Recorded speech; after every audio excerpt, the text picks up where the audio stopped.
प्रातःकाल दैनिक कार्यों से निवृत्त होकर गौतम बुद्ध के सभी शिष्य एकत्र हो गए। गौतम बुद्ध ने संदेश देना आरंभ किया।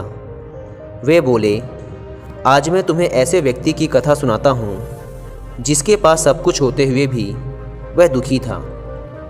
गौतम बुद्ध ने कहना आरंभ किया। किसी नगर में एक सेठ रहता था। उसके पास लाखों की संपत्ति थी, बहुत बड़ी हवेली थी, नौकर चाकर थे। फिर भी सेठ के मन को शांति नहीं थी। एक दिन किसी ने उसे बताया कि यहाँ पास के ही एक नगर में एक साधु रहता है। वह लोगों को ऐसी सिद्धि प्राप्त करा देता है कि उससे मनचाही वस्तु मिल जाती है। सेठ उस साधु के पास गया और उसे प्रणाम करके निवेदन किया, महाराज, मेरे पास धन की कमी नहीं है, पर फिर भी मेरा मन बहुत अशांत रहता है। आप कुछ ऐसा उपाय बता दीजिए कि मेरी अशांति दूर हो जाए। सेठ ने सोचा कि साधु बाबा उसे कोई ताबीज दे देंगे या और कुछ कर देंगे जिससे उसकी इच्छा पूरी हो जाएगी और उसका मन हमेशा के लिए शांत हो जाएगा। लेकिन साधु ने ऐसा कुछ भी नहीं किया, बल्कि अगले दिन उसने सेठ को धूप में बिठाए रखा और स्वयं अपनी कुटिया के अंदर छाया में जाकर चैन से बैठा रहा। गर्मी के दिन थे। सेठ का बुरा हाल हो गया। उसको बहुत गुस्सा आया, पर उसने किसी तरीके से खुद को शांत रखा। दूसरे दिन साधु ने कहा, आज तुम्हें दिन भर खाना नहीं मिलेगा। भूख के मारे दिन भर सेठ के पेट में चूहे कूदते रहे। अन्न का एक दाना भी उसके मुंह में नहीं गया। लेकिन उसने देखा कि साधु ने तरह तरह के पकवान उसी के सामने बैठकर बड़े आनंद से खाए। सेठ उस रात बहुत परेशान रहा। वह एक क्षण को भी नहीं सो पाया। उसे नींद ही नहीं आई। वह रात भर सोचता रहा कि साधु तो बड़ा स्वार्थी निकला। तीसरे दिन सवेरा होते ही उसने अपना बिस्तर बांधा और चलने को तैयार हो गया। तभी साधु बाबा उसके सामने आकर खड़े हो गए और बोले, सेठ, क्या हुआ? सेठ ने कहा, मैं यहाँ बड़ी आशा लेकर आपके पास आया था, लेकिन मुझे यहाँ कुछ भी नहीं मिला। उल्टे मुझे ऐसी मुसीबतें उठानी पड़ी जो मैंने अपने जीवन में कभी नहीं उठाई, इसलिए मैं जा रहा हूँ। साधु हंसकर बोला, मैंने तुम्हें इतना कुछ दिया, पर तूने कुछ भी नहीं लिया। सेठ ने आश्चर्य के भाव से साधु की ओर देखा और बोला, आपने तो मुझे कुछ भी नहीं दिया। साधु ने कहा, सेठ, पहले दिन जब मैंने तुम्हें धूप में बिठाया और स्वयं छाया में बैठा रहा, तब मैंने तुम्हें बताया कि मेरी छाया तेरे काम नहीं आ सकती। जब मेरी बात तेरी समझ में नहीं आई, तो दूसरे दिन मैंने तुम्हें भूखा रखा और स्वयं खूब अच्छी तरह खाना खाया।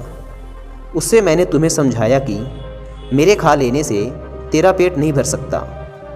सेठ, याद रख, मेरी साधना से तुझे सिद्धि नहीं मिलेगी। तूने अपना धन अपनी मेहनत से कमाया है और शांति भी तुझे अपने पुरुषार्थ, साधना और अपनी मेहनत से ही मिलेगी। सेठ की आंखें खुल गई। अब उसे अपनी मंजिल पर पहुंचने का रास्ता मिल गया था। साधु के प्रति आभार व्यक्त करता हुआ वह अपने घर लौट आया। 2 अक्षरों का छोटा सा शब्द होता है मन, लेकिन इसकी ताकत, इसकी शक्ति कितनी विशाल है ये हम सोच भी नहीं सकते। क्योंकि जो हम सोचेंगे वो बुद्धि से सोचेंगे, दिमाग से सोचेंगे, और दिमाग एक दायरे में ही सोच सकता है, उस दायरे से बाहर नहीं सोच सकता। लेकिन जो मन होता है उसका कोई दायरा नहीं होता, उसकी कोई सीमा नहीं होती। मन एक पक्षी की भांति है जिसके लिए पूरा आसमान खुला हुआ है उड़ने के लिए। उसी तरह मन होता है। मन की सीमा अपार होती है, लेकिन जिस हथियार में जितनी ज्यादा शक्ति होती है, उस हथियार को इस्तेमाल करना उतना ही ज्यादा कठिन होता है। यही बात मन पर भी लागू होती है। इसमें इतनी ताकत होने के कारण इसको इस्तेमाल करना भी उतना ही कठिन होता है। और अक्सर इंसान अपनी पूरी जिंदगी में अपने मन को इस्तेमाल करना सीख ही नहीं पाता। उसकी शक्तियों को पहचान ही नहीं पाता।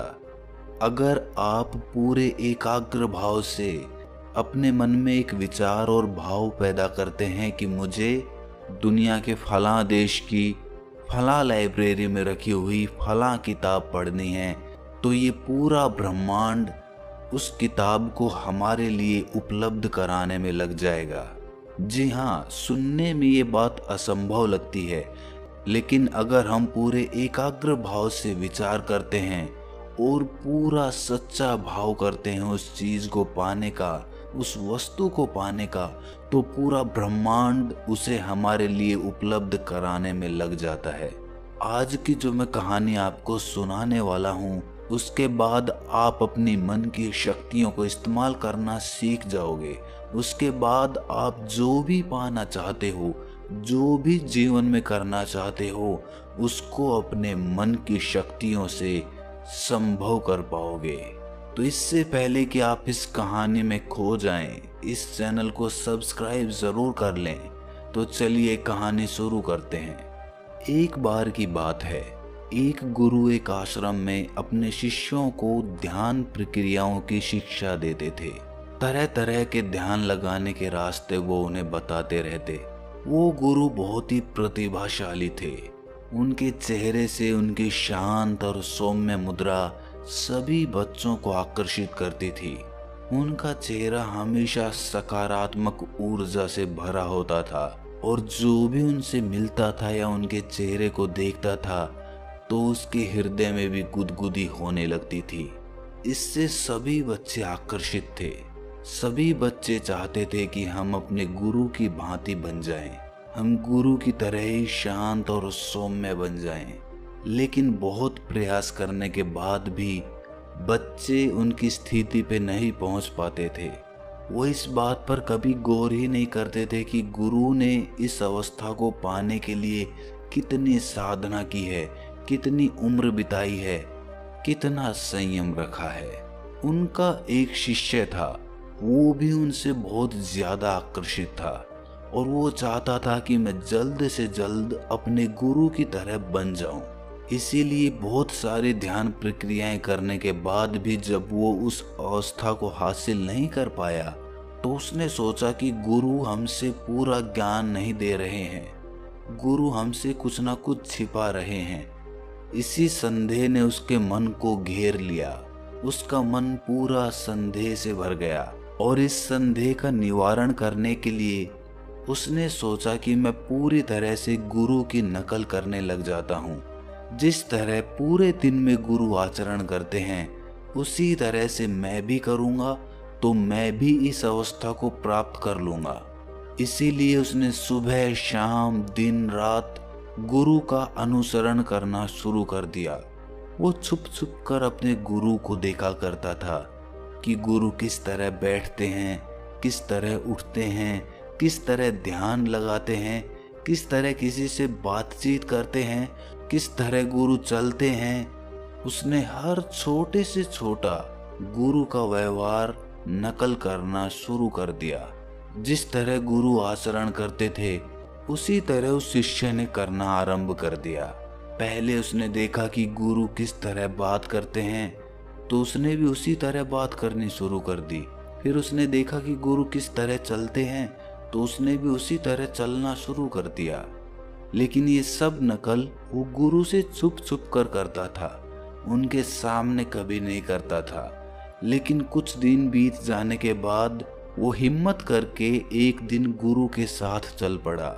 उस समय गुरु एक नदी पर स्नान करने के लिए जा रहे थे। वो गुरु के साथ साथ चल रहा था और नदी पर पहुंचकर गुरु की तरह ही नदी में उतरकर उसने स्नान किया और उसके बाद जिस चट्टान पर गुरु बैठकर ध्यान करते थे, उसी चट्टान पर वो गुरु से पहले जाकर बैठ गया और वहीं पर ध्यान करने लग गया। गुरु ने ये सब भांप लिया और उन्हें समझते देर नहीं लगी कि ये शिष्य मेरी नकल कर रहा है। इसीलिए वो पास की ही चट्टान पर जाकर ध्यान करने लग गए। उस शिष्य ने सोचा था कि गुरु मुझसे कुछ ना कुछ कहेंगे और वो ध्यान करते वक्त यही सोच रहा था कि किसी के बोलने की आवाज आती है कि नहीं आती। लेकिन थोड़ी देर बाद भी जब गुरु कुछ नहीं बोले तो उसने आंखें खोलकर गुरु की तरफ देखा। गुरु उसकी तरफ देखकर मुस्कुरा रहे थे। इस पर शिष्य ने पूछा कि गुरुवर, आप मुस्कुरा क्यों रहे हैं? इस पर गुरुजी ने कहा कि बेटे, तुम मेरी नकल क्यों कर रहे हो? शिष्य ने कहा कि गुरुजी, मैं आपकी तरह बनना चाहता हूँ। मैं चाहता हूँ कि मैं भी आपकी तरह शांत और सौम्य बन जाऊं, आप ही की तरह बात कर सकूं, आप ही की तरह चल फिर सकूं। ये सुनकर गुरु ने कहा कि बेटे, नकल करना बंदरों का काम होता है। बंदर दूसरों की नकल करते हैं और वैसा ही व्यवहार करते हैं, लेकिन हम बंदर की योनि से ऊपर उठकर इंसान की योनि में आए हैं। हमने इंसान के रूप में जन्म लिया है और तुम दोबारा से बंदर बन जाना चाहते हो? ये कहाँ की समझदारी है? ये सुनकर शिष्य ने कहा, लेकिन गुरुजी, इतना ध्यान करने के बाद भी मुझ में कोई खास बदलाव नहीं आ रहा है और मैं आपकी तरह बनना चाहता हूँ, आप ही की तरह सत्य को प्राप्त करना चाहता हूँ। वो मुझे कैसे हासिल होगा? ये सुनकर गुरु कहते हैं कि पहले तो तुम मेरी नकल करना बंद करो और इसके लिए मैं तुम्हें एक छोटी सी विधि बताता हूँ। क्या तुम कर पाओगे? शिष्य ने कहा, जी गुरुदेव, मैं बिल्कुल करूँगा, आप बताएं तो सही। इस पर गुरुजी ने कहा कि तुम 1 महीने तक अपने विचारों को देखना शुरू करो और जो भी विचार आता है उन विचारों की संख्या के रूप में तुम लकड़ियां इकट्ठी करने लगो। ध्यान रहे, एक विचार के बदले 1 लकड़ी, और 1 महीने में ये सारी लकड़ियां इकट्ठी करके जो सामने झोपड़ी है उसमें रखते जाओ। ध्यान रहे, हर एक विचार के लिए 1 लकड़ी। जब भी तुम्हें कोई विचार आए तो उसके परिणाम स्वरूप तुम 1 लकड़ी उठाकर उस झोपड़ी में रख देना। ये प्रक्रिया तुम 1 महीने तक करो। शिष्य ने कहा, जी गुरुदेव, मैं ऐसा जरूर करूँगा। मैं 1 महीने तक जितने मुझे विचार आएंगे उनके परिणाम स्वरूप उतनी ही लकड़ियां इकट्ठी करके इस झोपड़ी में रखता जाऊंगा। इस पर गुरु ने कहा, इसके साथ तुम्हें एक काम और करना है। जो भी विचार ध्यान, ज्ञान और सत्य का होता है, उन विचारों की लकड़ियां इकट्ठी करके झोपड़ी से बाहर रखना। ध्यान रहे, बाकी विचारों की लकड़ियां झोपड़ी के अंदर और जो ध्यान, ज्ञान और सत्य की लकड़ियां हो वो झोपड़ी के बाहर रखनी है। और ये सब प्रक्रिया तुम्हें 1 महीने तक करनी है। इस पर शिष्य ने पूछा, लेकिन गुरुजी, इससे होगा क्या? गुरुजी ने कहा कि ये तुम्हें ये प्रक्रिया पूरी करने के बाद ही पता चलेगा। तुम बिना परिणाम की चिंता किए हुए इस प्रक्रिया को 1 महीने तक करो। उसके बाद क्या हासिल होता है वो हम बाद में चर्चा करेंगे। उस शिष्य ने ऐसा ही किया। 1 महीने तक जो भी विचार आता रहा उसने उसके परिणाम स्वरूप उतनी ही लकड़ियां इकट्ठी करके झोपड़ी के अंदर और बाहर रखता रहा। 1 महीने का समय बीतने के बाद वो गुरुजी के पास गया और गुरुजी को कहा कि गुरुवर, मैंने वो प्रक्रिया पूरी कर ली है। ये सुनकर गुरुजी उसके साथ आए और उस झोपड़ी के अंदर गए जहां पर उसने वो लकड़ियां इकट्ठी कर रखी थी। गुरुजी ने देखा कि वहां पर बहुत सारी लकड़ियां इकट्ठी हो रखी हैं। इसके बाद गुरुजी बाहर आए तो बाहर उन्होंने देखा कि बहुत थोड़ी सी लकड़ियां इकट्ठी हो रखी है। इसका मतलब ये था कि ध्यान, ज्ञान और सत्य के विचार कम थे और बाकी के दूसरे विचार उससे कई गुना ज्यादा थे। ये देखने के बाद गुरुजी ने उस शिष्य से कहा कि बेटे, तुम अब एक काम करो, झोपड़ी के अंदर जितनी भी लकड़ियां हैं उन्हें उठाकर नदी में बहा दो। ये सुनकर शिष्य आश्चर्यचकित होकर बोला कि गुरुजी, ये तो बहुत सारी लकड़ियां हैं, इतनी लकड़ियों का बोझ तो मैं उठा भी नहीं पाऊंगा। ये सुनकर गुरुजी मुस्कुराए और बोले कि जब तुम इतनी लकड़ियों का बोझ नहीं उठा सकते तो इतने विचारों का बोझ कैसे उठा लेते हो। शिष्य ने कहा कि गुरुजी, विचारों में तो कोई वजन ही नहीं होता है। इस पर गुरुजी ने कहा, यही तो तुम्हारी गलतफहमी है। विचारों में इन लकड़ियों से भी ज्यादा वजन होता है, लेकिन वो हमें महसूस नहीं होता, क्योंकि वो वजन हमारे शरीर पे ना होकर हमारे मन पे होता है, हमारे मस्तिष्क पे होता है। तुम खुद देखो, सत्य, ज्ञान और ध्यान के विचार कितने थोड़े से हैं और बाकी के फालतू विचार कितने ज्यादा हैं, और तुम इतने थोड़े से सत्य के विचारों को लेकर परमात्मा को प्राप्त करना चाहते हो। तुमने परमात्मा का इतना थोड़ा मूल्य लगाया है। बच्चे, ध्यान, ज्ञान और सत्य के विचार तुम्हारे बाकी विचारों के नीचे दबे हुए हैं। जब तक वो उन विचारों के नीचे दबे रहेंगे, तुम ही बताओ तुम्हें सत्य की प्राप्ति कैसे हो सकती है। अगर तुम्हें किसी भी लक्ष्य को प्राप्त करना है तो तुम्हारे मन में उसी लक्ष्य के विचार उठने चाहिए, उसी लक्ष्य पर तुम्हारे विचार केंद्रित होने चाहिए, तभी तुम उस लक्ष्य को हासिल कर सकते हो। ये सुनकर वो शिष्य गुरुजी के चरणों में गिर पड़ा और उसके बाद उसने कहा कि गुरुजी, आज से मैं जो भी सोचूंगा वो ध्यान और सत्य के संबंध में ही सोचने की कोशिश करूंगा। इसी तरह से हम सब अपना लक्ष्य तो निर्धारित कर लेते हैं कि हमें सरकारी नौकरी करनी है, हमें बिजनेस करना है, हमें कामयाब होना है। ये तो हम निर्धारित कर लेते हैं, लेकिन इसके निर्धारित करने से ही हमें लक्ष्य नहीं मिल जाएगा, बल्कि हमें सुबह शाम दिन रात अपने विचारों को उसी लक्ष्य पर केंद्रित करना है। बाकी सब फालतू की चीजों से अपने विचार हटा दो और अपने लक्ष्य पर अपने विचार केंद्रित करो।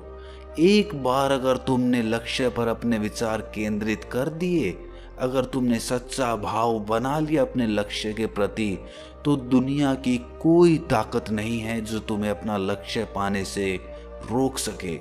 तुम्हें किसी की मोटिवेशन की जरूरत नहीं है, खुद की मोटिवेशन खुद बनो, और उसके लिए जो ताकत चाहिए, जो पावर चाहिए, वो तुम्हारा मन, तुम्हारा मस्तिष्क तुम्हें प्रदान करेगा। लेकिन इसके लिए तुम्हें अपने लक्ष्य के प्रति सच्चा होना पड़ेगा। अगर अपने लक्ष्य से ही धोखा करोगे तो समझ लेना तुम खुद के साथ धोखा कर रहे हो।